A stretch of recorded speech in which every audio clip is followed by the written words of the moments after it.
Students, welcome to all of you. Hope you will be happy and fine.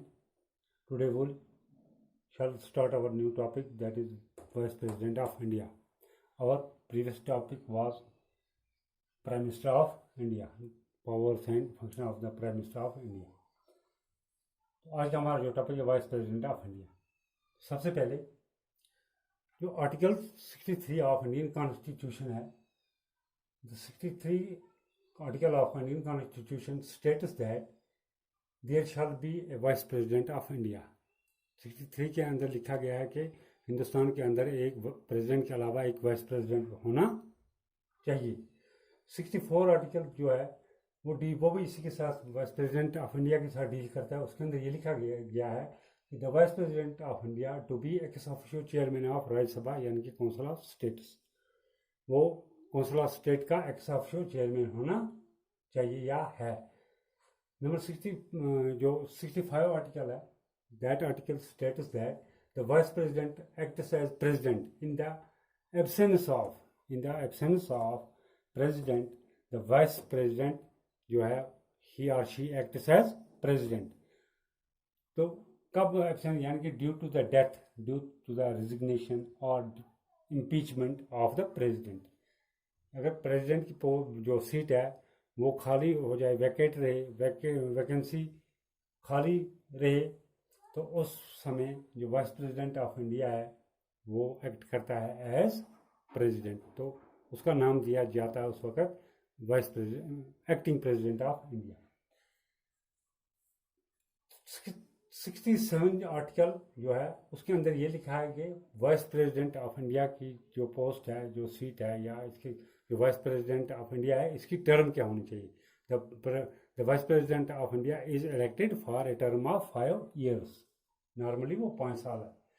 तो उसके अलावा जो article 66 है, इसके अंदर लिखा गया है कि qualifications and election of the vice president. Qualifications असल में यहाँ and election of the vice president of India. तो सबसे पहले जो vice president, like president of India, this vice president of India is also elected indirectly through the method of electoral college. But there is a bit difference between the electoral college of the president and the electoral college of the vice president. The electoral college of the president of India consists of, as we have already learned, that the electoral college of the president of India consists of all the elected members of the parliament and all the elected members of all state legislative assemblies, including the legislative assemblies of Delhi and Pondicherry. तो जो electoral college of vice president है, this electoral college consists of all the elected plus nominated members of both the house of the parliament. वहाँ पर है elected और यहाँ पर elected as well as nominated. Vice president का जो election है उसके अंदर जो नॉमिनेटेड लोग होते हैं, नॉमिनेटेड जो मेंबर्स हैं, they can not participate in the election या they can not take part in the election of the president. But here in the election of the vice president, all the members whether they are elected और nominated can participate in the election of the president. तो सबसे पहले हम देखेंगे essential qualification, यानी कि एक vice president जो बनने जा रहा है उसके लिए कौन सी क्वालिफिकेशंस हैं. तो यहाँ पर वो डिग्री विग्री की क्वालिफिकेशन मैटर नहीं करती. यहाँ क्वालिफिकेशन एज जो हमने ऑलरेडी पढ़ते आ रहे हैं कि one must be the citizen of India. ये qualification, citizen of India, Hindustan का शहरी होना लाजमी है. Number 2, 35 years of age. One must be 30 years of age, यानी कि one must have completed the age of 35 years. उसकी उम्र जो है, किसी जो भी वाइस प्रेसिडेंट के लिए इलेक्शन लड़ने जा रहा है उसकी उम्र 35 साल से कम की नहीं होनी चाहिए। Number 3, one must not hold any office of profit. Hold any office of profit. One must not hold any office of profit under state or central government. उसका ये मतलब है कि जो वाइस प्रेसिडेंट के इलेक्शन के लिए लड़ने जा रहा है, इलेक्शन लड़ने जा रहा है वाइस प्रेसिडेंट का, वो गवर्नमेंट एम्प्लॉय नहीं होना चाहिए, या सेंट्रल गवर्नमेंट के तहत या स्टेट गवर्नमेंट के तहत सेंट्रल ये गवर्नमेंट एम्प्लॉय नहीं होना चाहिए, पब्लिक सर्वेंट नहीं होना चाहिए। इफ़ ही और शी इज सो, अगर कोई है, he must have resign first, उसको क्या करना है, रिजाइन। ही और शी, अगर कोई है, ही मस्ट रिजाइन फर्स्ट, उसको पहले रिजाइन देना है। नंबर 4, जो वाइस प्रेसिडेंट है, the vice president is not the member of either house of the parliament, either house of the must not is not the member of either house of the parliament, either house of the parliament or state legislature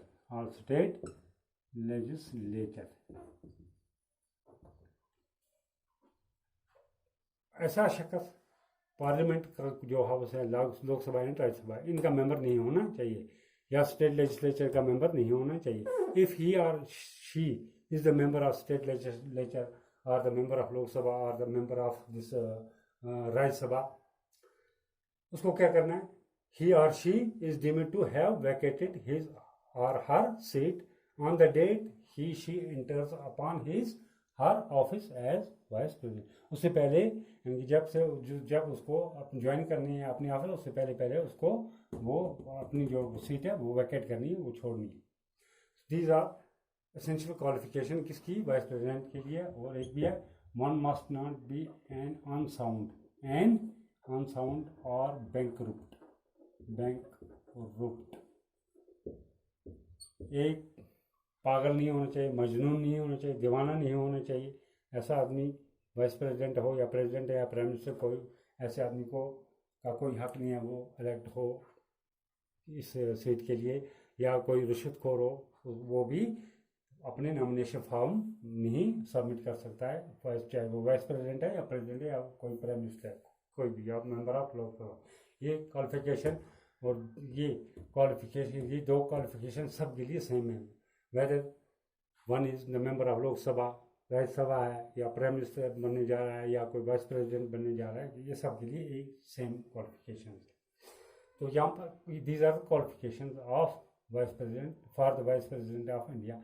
और election of the president, ये article 66 में लिखा है। तो election जो है vice president of India का, वो किस तरह कंडक्ट किया जाता है।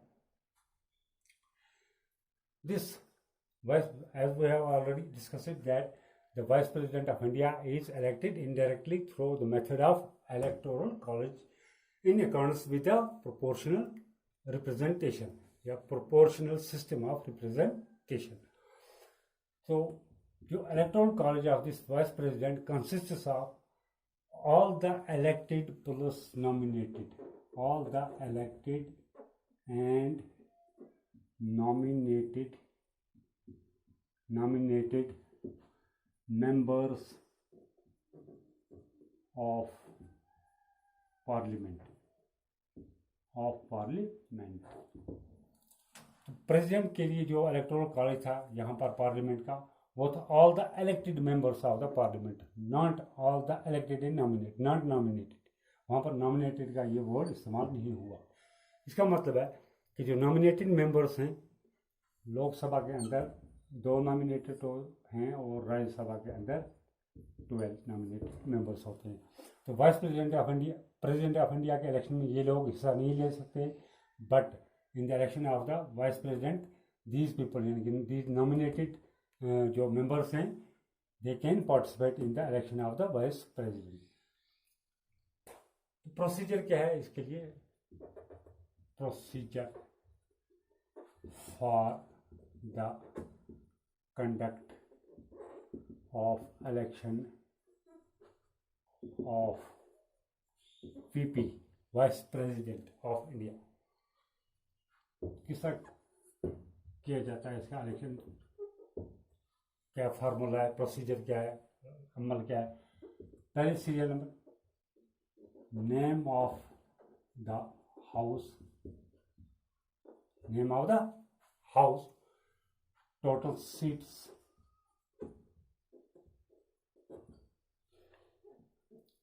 value of votes of each MP, total value of votes, total value of votes।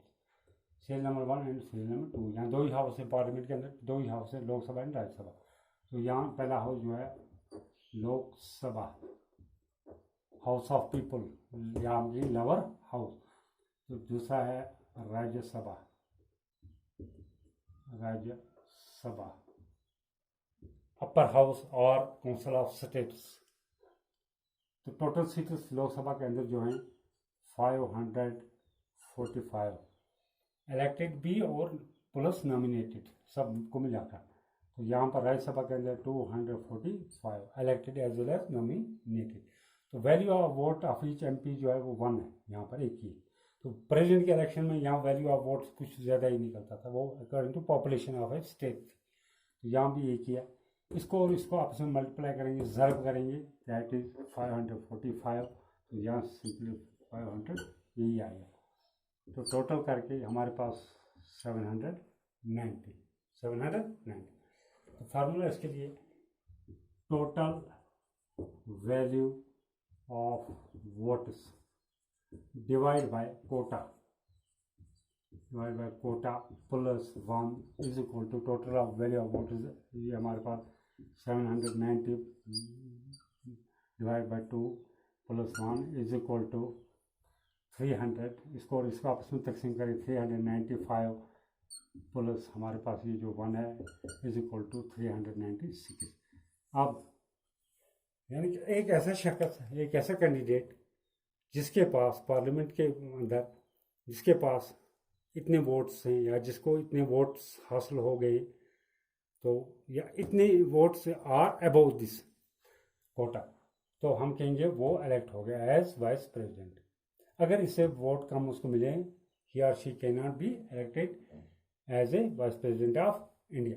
तो यहाँ पर सिंपल मेजॉरिटी से यहाँ पर ए बी सी 3 कैंडिडेट्स हैं, ये यहाँ इसको फॉर एग्जाम्पल 300 वोट्स मिल गए, इसको 70 या इसको और कुछ से 80 कुछ भी। तो यहाँ हमारे पास ए को सबसे ज़्यादा वोट्स हैं 300। अगर एज पर सिंपल मेजॉरिटी हम देखेंगे, ए इज विनर या A is declared as winner, यहाँ ए डिक्लेयर होता है as winner as per simple majority. But जो इलेक्शन ऑफ वाइस प्रेसिडेंट है या प्रेसिडेंट है, वहाँ ऐसा नहीं है। वहाँ जो कैंडिडेट जो कोटा है +1, कोटा +1, दैट मीन 50% +1, 50% और एक वोट हासिल कर ले, वो इलेक्ट होता है एज वाइस प्रेसिडेंट और प्रेसिडेंट। तो यहाँ पर हम वाइस प्रेसिडेंट की बात करते हैं, यहाँ पर वाइस प्रेसिडेंट। तो आगे क्या यहाँ पर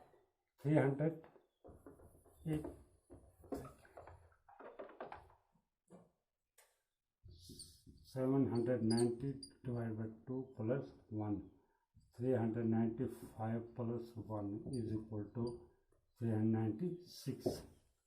ये हमारे पास कोटा है, दिस इज कोटा। सपोज यहाँ पर 4 कैंडिडेट है, A B C and D, 4 candidate A B C and D. इसको A candidate got 138 voters, candidate B 380 voters, इसको 380 वोट मिल गए। कैंडिडेट सी जो है इसको 92 वोट्स मिल गए आउट ऑफ टोटल जितने हमारे पास ये वोट है 790 वोट टोटल आएंगे ये। और जो कैंडिडेट डी है 180 वोट। तो टोटल अगर इनके हम करेंगे 790 है, ये 790 दिस। अब इनमें से जिस कैंडिडेट ने इतना कोटा हासिल कर लिया वो डिक्लेयर किया जाता है एज इलेक्टेड और विनर। मगर यहाँ ये सिचुएशन है कि यहाँ पर किसी एक कैंडिडेट को भी इतने वोट्स या इससे ज़्यादा नहीं मिले, तो क्या किया जाए, देन जो the candidate with least votes is eliminated, उसको एलिमिनेट किया जाता है। यानी कि हियर एलिमिनेशन, ऐसी सिचुएशन में एलिमिनेशन मेथड इस्तेमाल किया जाता है। यानी कि ऐसा मेथड जिसका मतलब है कि जिसके सबसे कम वोट्स हैं उसको एलिमिनेट किया जाता है, यानी कि उसको निकाल दिया जाता है, नज़रअंदाज किया जाता है, हम सिंपली कहेंगे। तो और उसके वोट जो हैं वो डिवाइड किए जाते हैं बाकी कैंडिडेट्स के अंदर, यानी कि चारों के अंदर। यहाँ पर सी जो है इसके लीस्ट वोट है, कम से कम। तो पहली सिचुएशन में अगर कोई कैंडिडेट इतने वोट हासिल कर लेता है या इससे ज़्यादा, दिस 396 आर अबोव 396, तो वो ऑटोमेटिकली डिक्लेयर हो जाता है as candidate, as elected or winner. मगर अगर ऐसा नहीं हुआ, इतने वोट्स नहीं है, इससे कम है, 2 वोट कम है, 3 है, इवन कि यहाँ पर 390 वोट इसको आ गए, तो अभी 6 कम है अभी। तो इस सिचुएशन में सेकंड राउंड में जाते हैं। सेकंड राउंड में एलिमिनेशन मेथड यूज़ किया जाता है, और इस जो सबसे कैंडिडेट जिसके सबसे ज़्यादा कम वोट हैं उसको एलिमिनेट किया जाता है, उसके वोट डिवाइड किए जाते हैं बाकी सब कैंडिडेट्स के अंदर। जिस तरह यहाँ पर जो वोट्स हैं 92 डिवाइड बाय 4, तो इसको क्या किया जाता है, 4 to the 8, 1 + 2, 4 3 the 12, तो 23 वोट्स है, 23 वोट्स आ गए यहाँ पर। इसका मतलब है +23 +23 +23 तो ऑटोमेटिकली हम इनके साथ नहीं छेड़ेंगे, ऑटोमेटिकली ये सबसे आ गया है, तो हम इसको जमा करेंगे, इनको आपस में ऐड करेंगे। तो यहाँ पर 3, 8, 9, 10 और यहाँ पर 403 वोट्स आ गए इसको आप बाय यूजिंग एलिमिनेशन मेथड। तो इसका मतलब है दिस बी कैंडिडेट जो है ही और she is declared as elected, उसको यहाँ हम डिक्लेयर्ड एज विनर, क्योंकि उसने अब ये कोटा हासिल कर लिया। तो ये मेथड तब तक अपनाया जाता है, तब तक ये चलता रहेगा। अगर यहाँ इस सिचुएशन इस राउंड में भी ऐसा नहीं हुआ, इसको ये कोटा नहीं मिला, तो जो नेक्स्ट कैंडिडेट है विद लीस्ट वोट्स, वहाँ पर ये आएगा डी, इसको एलिमिनेट करके इसके वोट, अब ये दोनों एलिमिनेट हो गए, अब इसके वोट फिर डिवाइड किए जाएंगे किसके अंदर, बाकी के अंदर। तो आगे जाकर फिर ऐड किए जाते हैं इन कैंडिडेट्स के वोट्स के अंदर। तो जिसको ये कोटा हासिल हो गया, जिसको ये कोटा मिल गया, ही और she is declared as elected और विनर।